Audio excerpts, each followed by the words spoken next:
We start today's market talk. So one very good lesson which has been learned this week is what happens in the treasury market does not stay in the treasury market. That is why you must have seen every market talk speak about bond yields. US bond yields, because they are the clear indicator as to what is the future course of action. You will not get any input from equity prices. Okay. So what triggered a pause on tariffs? This week, last week, we know it started badly, and then the things recovered midway because there was a pause on tariffs. So what happened? Okay, firstly, until Sunday, even after two brutal sell-offs in US equity markets, Trump had vowed to keep his hard line. He had not changed his view, and US markets were selling off. All the major indices had reached the bear market territory, right? Had more than 20% correction and all that. Now, I just want to show you the 10-year yield firstly. So you see from here, when the tariffs were imposed, the yields dropped till 4th, right? Why? Because equities were selling off and the money was moving to safe asset, that is bonds, US bonds. So what happens is if there is more people buying bonds, so the bond yields fall, prices go up, so the bond yields were going down. Now the thing changed on 7th, 8th onwards, and on 9th, the on 9th, there was a U-turn by Trump once the yield reached 4.5. Though after that, after the U-turn, the yield came down, but subsequently they have been rising again. So I'll discuss that. So now from Monday this week, the yield spiked from 3.9 to 4.4 by Wednesday, right? The reason is bond yields rise when bond prices fall. That is when people don't want to buy bonds, or large holders sell bonds. Like you would have seen with equities also. If the large players, if the large holders dump a stock, the stock prices fall. Similarly, if a large player doesn't buys or sells uh, bonds, the prices fall.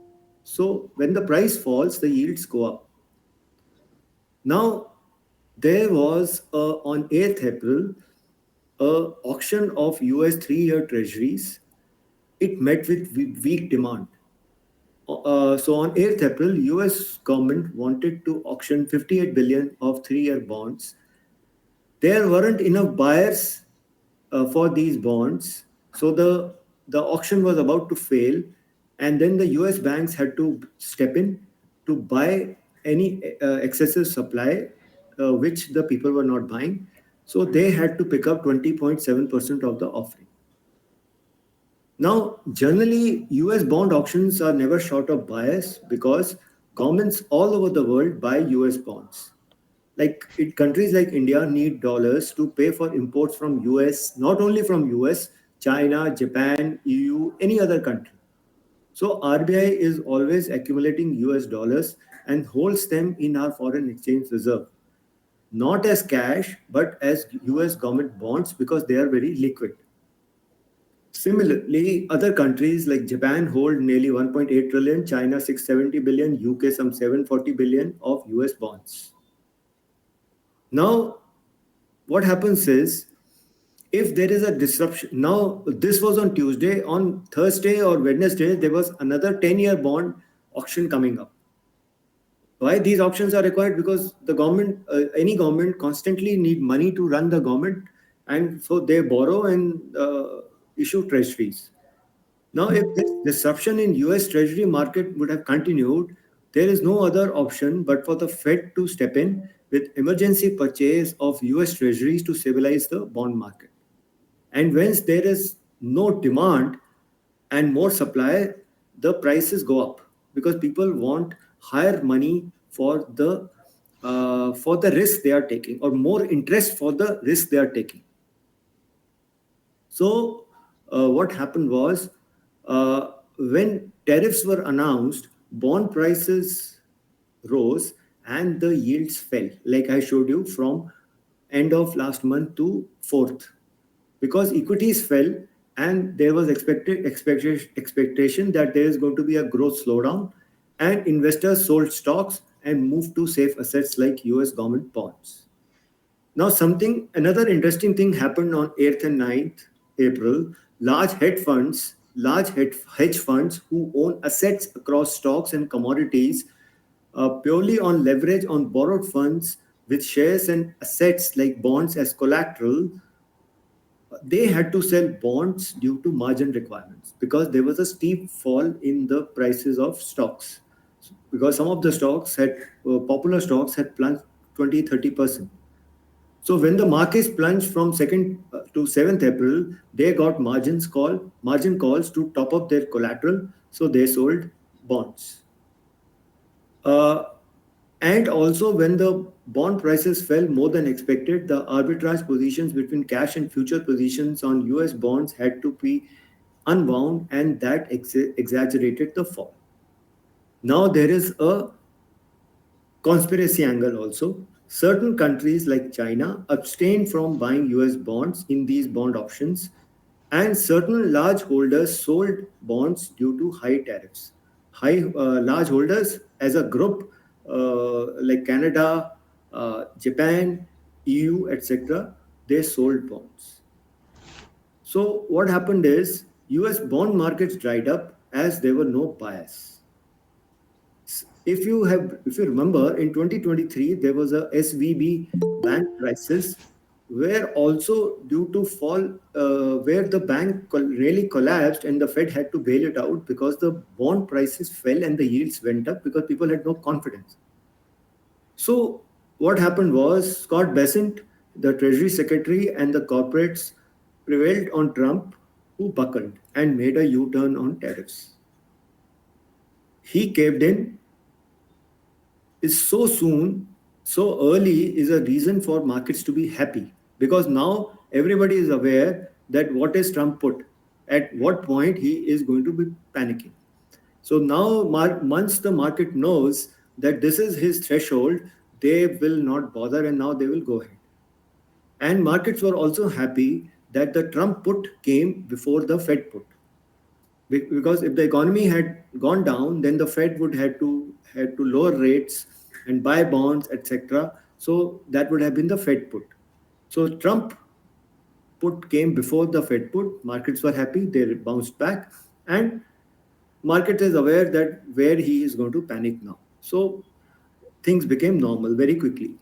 So this you have seen about the US 10-year yield, but it has on Friday again gone back to 4.5 because the the there is a big fear of stagflation in US because of whatever 10-25% tariffs are going to be there. There is going to be a big risk of stagflation, and if inflation is higher, the Fed cannot cut rates. So if you see the US markets, they had collapsed last week and they recovered uh, around 5%. This is S&P 500 from the lows, it recovered. And on Friday, there were comments from White House that President is optimistic that China will seek a deal with the US. And we have seen now he has removed the tariffs on mobiles, computer items, semiconductors, etc. So things are becoming better. EU said that their trade representative is flying to US to sign a deal. Maybe by this weekend, you will hear that news. Also, the JP Morgan came in plus 3% on revenue. It went up 3% because revenue had beaten the first estimates of the first quarter. US consumer sentiment came in worse than expected, but all good news is always positive. In all bad news is always positive because it leads to rate cuts. And one of the Fed speakers said that they are ready to step in if the markets don't operate properly. So the US markets recovered. So you can see that with Nasdaq also it had gone down and it recovered around 7%. Similarly with Dow Jones, it recovered around 5% or so. it had fallen, and then it had gone on to the 200 EMA and then recovered from there. The good part for us is that the dollar index is now, as I was telling last week, it is heading towards below 100. It went to 99 and rebounded, but it is below that psychological level of 100, and it is expected to go down. So in my opinion, next target should be around 93.9, 93, 94 levels. That should be a very positive for metals, emerging markets, etc. Because the dollar weakens, everything else, all asset prices shoot up. So USD INR, though it was expected to should have strengthened, it weakened. So it weakened because it is very obvious as the Chinese currency was being devalued, RBI was also letting our currency go down. Brent crude recovered a bit, but still because prices remain weak because of demand concerns, and it is likely to remain below 70 now because everybody is producing crude, including Saudi Arabia, etc. Gold made a lifetime high, just safe haven buying, 6.5% higher. Copper bounced back, simple reason.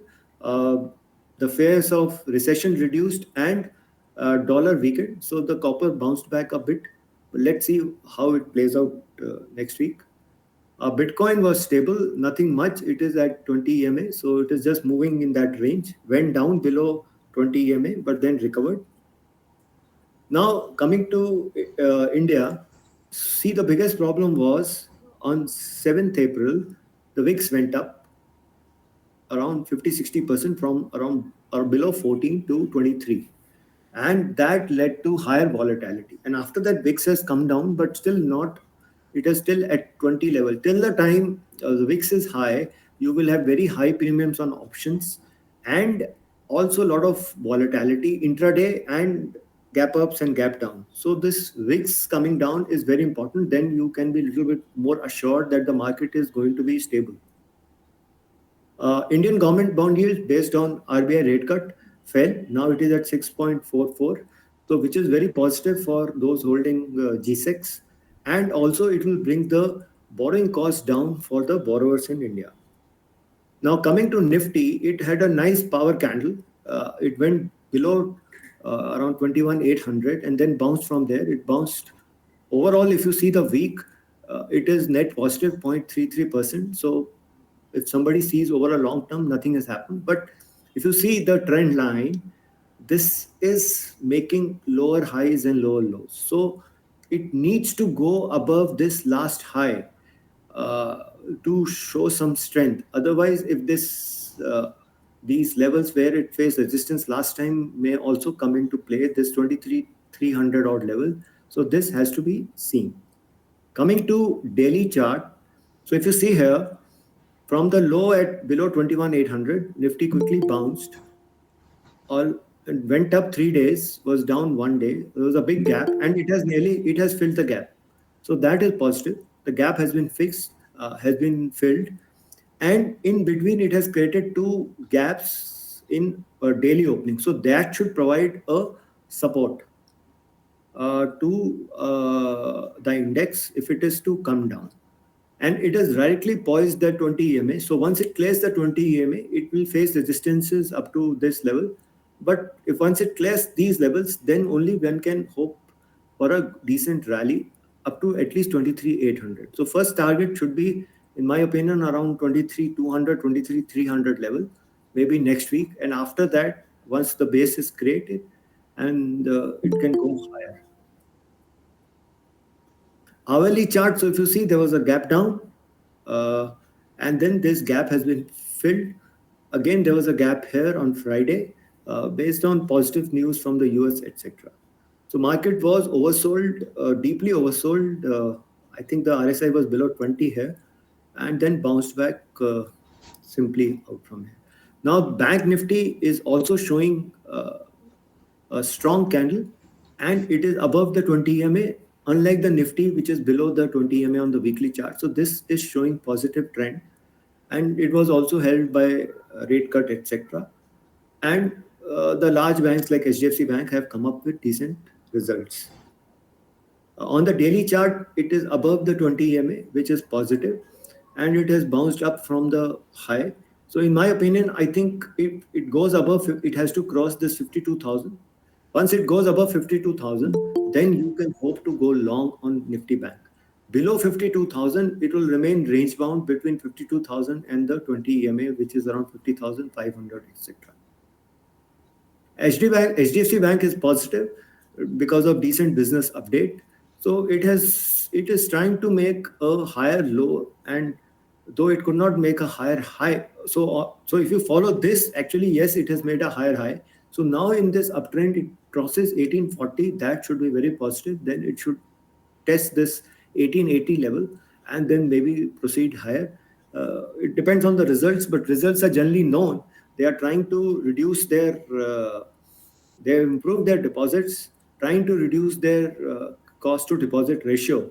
So, credit to deposit ratio. So, results would be not that good, but over a period of time, they are expected to improve. So, let's see how it comes out.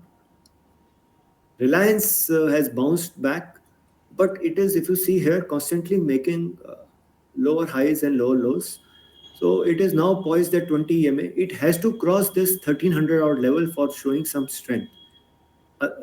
And this bounce of Reliance has helped, but it made a fresh low. So you can't say as to how it will manifest, because the lower crude prices are negative for Reliance because the GRMs reduce. And if we do an accord or some bilateral trade agreement with US, etc., so everything is negative for Reliance because US companies will be allowed to bring satellite communication, trade more kind of retail trading, etc. So let's see how it works out.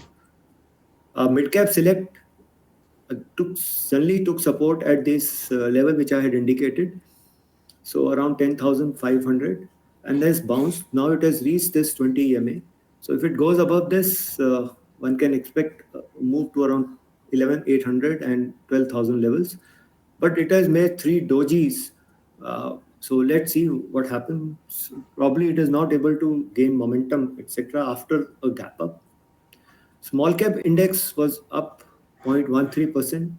It made a low to around 14,000 but bounced back. So if you have seen, the price action doesn't tells you the kind of volatility the world went through last week. Because if at the end of the week you would have seen everything is flat. Monday was a low, then across next few days, markets came up and filled the gap and leaves us where we were last Friday. So these two gaps during the week on Nifty will act as support if there is a pullback. Road ahead is still not clear. Tariff thing is now, it is now between US and China. Rest of the world is sideshow. So I hope India will eke out some deal and markets will then move with earnings. Till that time, those sectors which are impacted with the US or exports would be subdued. Now coming to FIDI data. So if you see here, FIs were net short around 86,592 contracts on 4th April last week. They increased their index futures short positions slightly, but on Friday they have added long positions. So basically they have moved from bearish to now slightly bullish or indecisive, and they have added positions in stock futures, which is more volatile. So there they are becoming more bullish. Stocks they have been selling. Pros are also mildly bearish, even in stock futures. Clients have actually, they were mild bullish, now they're indecisive.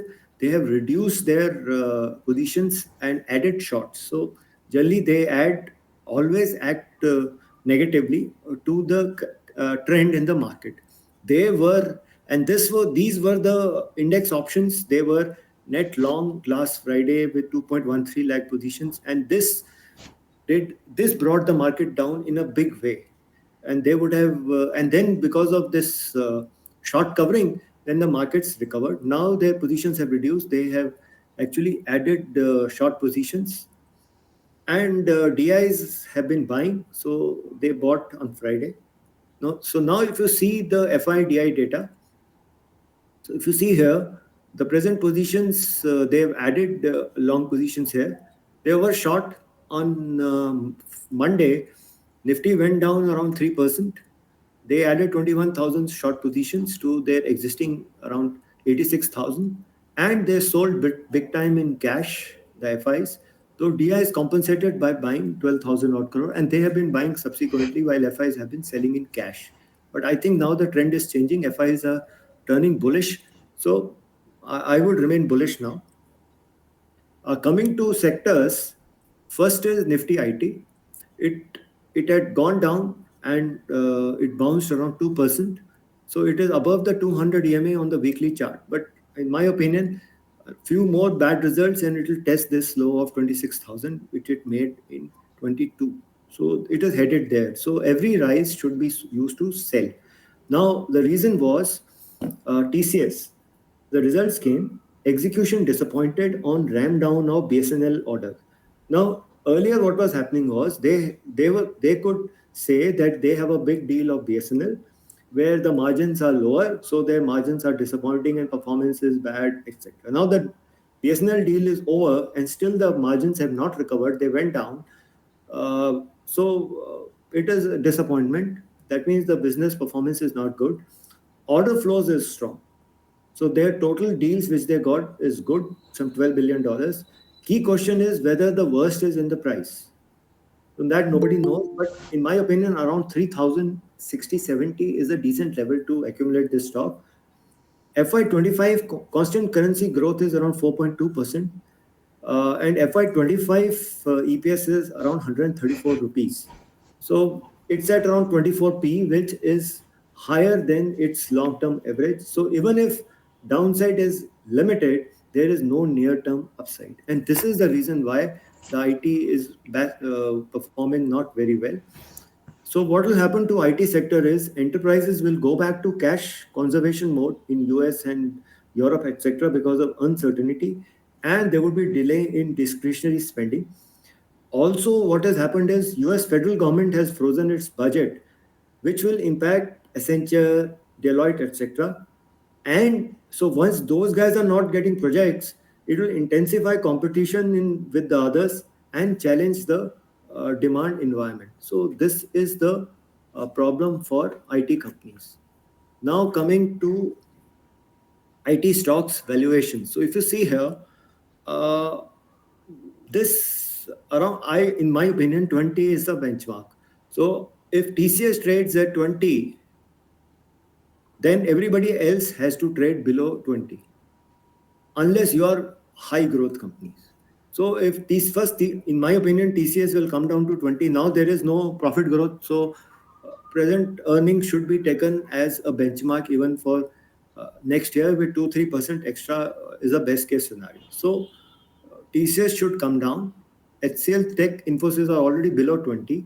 Rest these Coforge, Persistent, all these KPIT, etc., they will still correct more because they are LTTS, etc., unless they come up with decent guidance and decent results. Now, getting good guidance from anybody in an uncertain environment is very difficult. Now, Nifty Auto, it bounced a bit from the lows. But the problem here, again, it starts with Tata Motors. JLR halted its shipment to US in April. 25% tariffs on imported vehicles imposed by US creates considerable challenges for JLR because 32% of JLR sales come from US. So I don't know when they will start. So if you see Tata Motors is facing sluggish demand in Europe and China also, and EV segment in India is showing flat growth in FY25. The commercial vehicle is a bright spot due to infra activity in India. So now what happens here is that other autos are also facing competition because if the bilateral trade agreement goes through, then there will be intense competition, and auto ancillaries would face tariffs. Those who are exporting to US, Mexico, and all those other places, and promptly their stock prices have fallen 20% last week. Now Nifty Pharma it recovered. Again, the problem here is uncertainty. Though it has recovered from the lows, it went to around 100 EMA on weekly chart, but it has recovered and basically, but it is waiting for the next set of tariffs to be announced, which Trump has been warning regularly that he is going to announce some spectacular tariffs on pharma. So let's see. But as to what happens here. Now, FMCG bounced back. It was up 3.55% last week and the best performing sector. Uh, the reason is it is safe haven buying. Updates from FMCG companies have not been very strong, other than maybe Marico and Adani Wilmar. The rural demand is strong, but urban demand is lacking. Prices of key input used in detergents, home and personal care products, and packaging, etc., are linked to crude prices. So that is positive because the key input prices will come down. Now, palm oil from Malaysia has also seen 5% decline, but Indonesia is having weak output leading to higher prices. So we'll have to see where it plays out. Look for growth outlook and commodity prices to take a call on these stocks. Now, what has happened is last week, because of uncertainty, money has moved into these stocks. Now, if there is a risk on rally in the Indian markets because of delay in tariffs, then and possibility of agreement on that, then the money will move out and move into more risky assets. So we have to see this. Now, metals also bounced. Uh, US actions are pushing the world economy into a slowdown. So that is the reason why the physical demand is expected to decline for metals. Prices will decline and there will be dumping at lower prices. That is the reason why the metal index also collapsed. It has bounced back because there is some positive news and also the dollar has weakened. So there was some bounce back. Uh, Now I will just talk also about banks. See, macroeconomic growth slowdown can impact banks' credit growth and asset quality. So we'll have to see. If you see the business updates which have come till now, credit growth has slowed to around 10-11%. There is a slowdown in personal loans and credit card spending. Only good part is gold loans, which have increased, but again, we'll have to see what is the impact of latest regulations from RBI on gold loans. Uh, Banks will see decline in NIMs due to repo rate cut, so their earnings will go down. There is a possibility of increase in NPAs. Now, the only one bank posted 30% year-on-year growth. That is also in business update. That was also gold due to gold loan. That was CSB Bank. But others have given muted kind of around 8-10% credit growth. So if 8-10% is the growth, most of it is in the price. Now I'll discuss two stocks today. Both are EMS companies. First is Syrma SGS Technology. They deliver customized RFID and IoT implementations. RFID is radio frequency identification. Telecom, they have various verticals. So the biggest is telecom, led consumer segment. Contribution is 40% of the revenue in FY25, but its share is expected to moderate due to PLI defined revenue limits because I think 2,000 crore is the upper limit for PLIs. CPE, that is customer premises equipment and access devices like Wi-Fi routers, GPON devices, that is gigabit passive optical network, OTT broadband devices, that is over-the-top broadband devices, hybrid set-top boxes, Wi-Fi modules, DSL and ADSL modems, digital subscriber line and asymmetric digital subscriber line modems. They supply this. Then there were industrial segments supply smart meter adoption will lead to 21.7% CAGR. They manufacture HVAC, that is heating, ventilation, and air conditioning items, renewables, power supplies, power tools, fire detectors, and smart meters. Automotive segment, they are looking for new two-wheeler customer expected to drive 27% CAGR growth here. The ICE portfolio includes lighting, actuators, BCM, that is body control modules, instrument clusters, sensors, steering wheel switches, gear shifters, auto AC, and ECU. ECU is electronic control unit.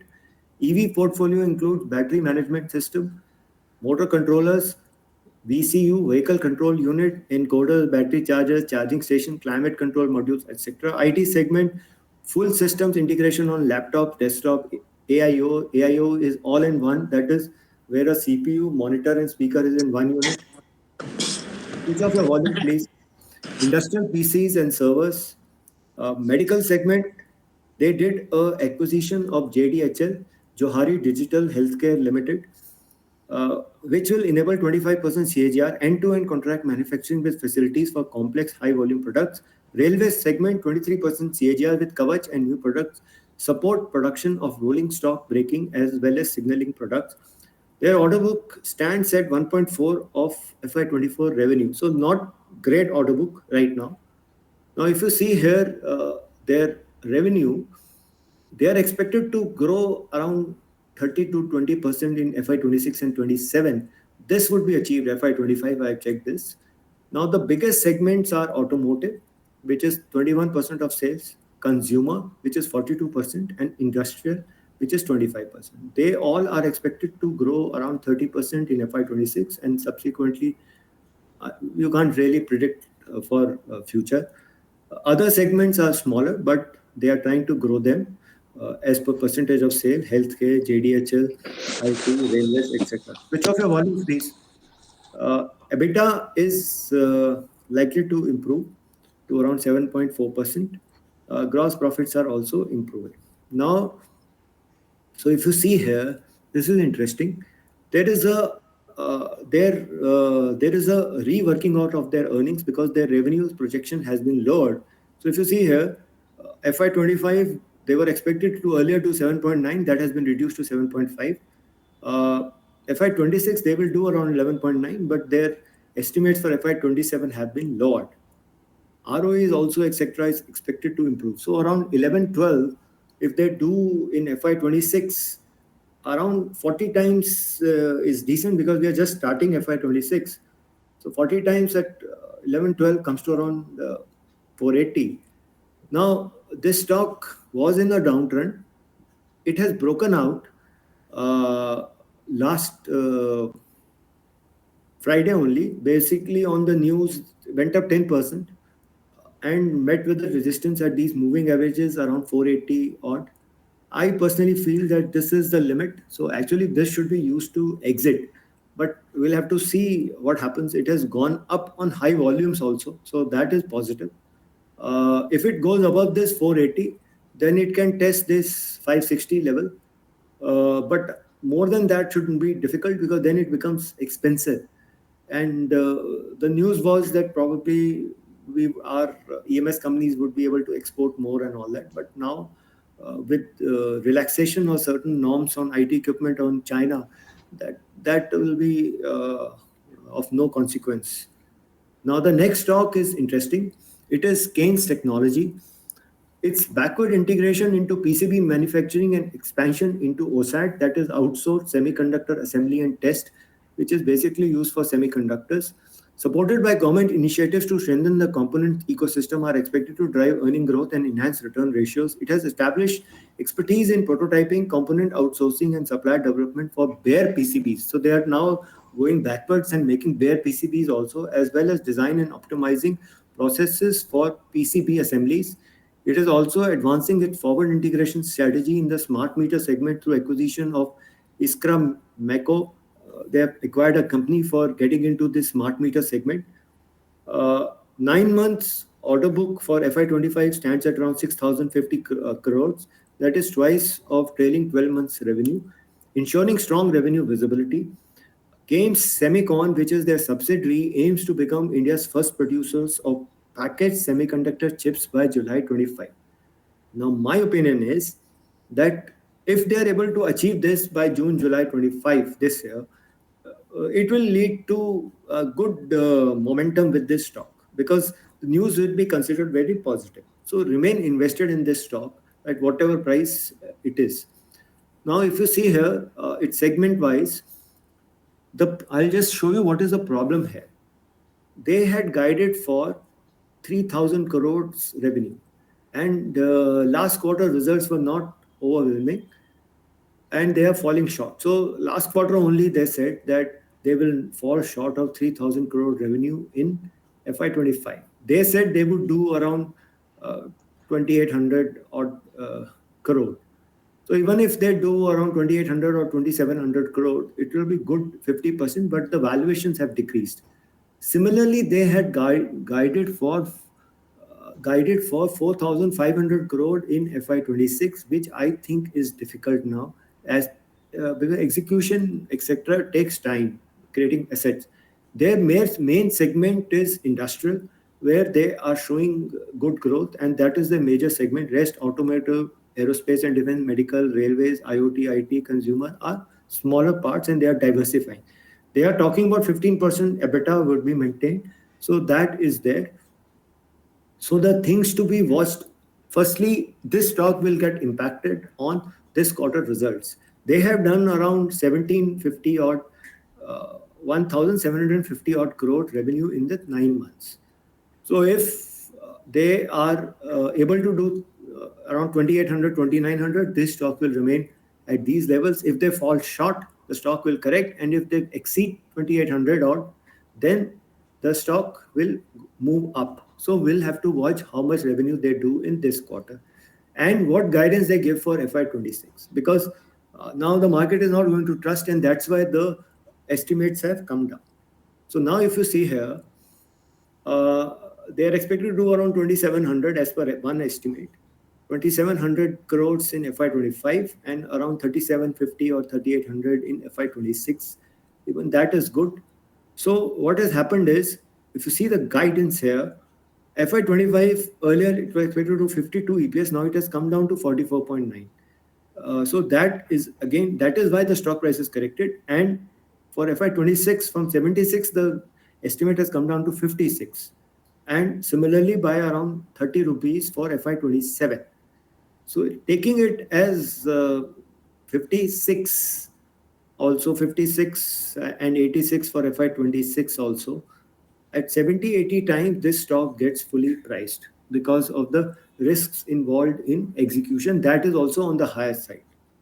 Now, what happened with this stock was, it had a steady rise from 2,400 odd level.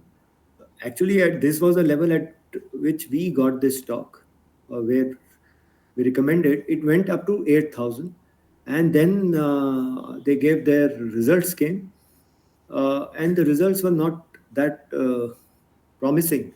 So the stock has corrected and went down to 4,000 level. Now, even on this last Monday also, it does this level of 3,900 odd.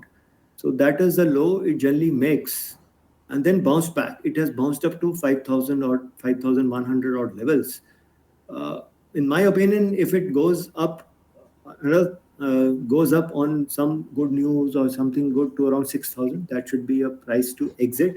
At every down, if it comes below these nearly around 4,000 levels, that it should be a time to accumulate this stock. So just keep it in mind. You have to see the results. I have finished. We'll take questions now.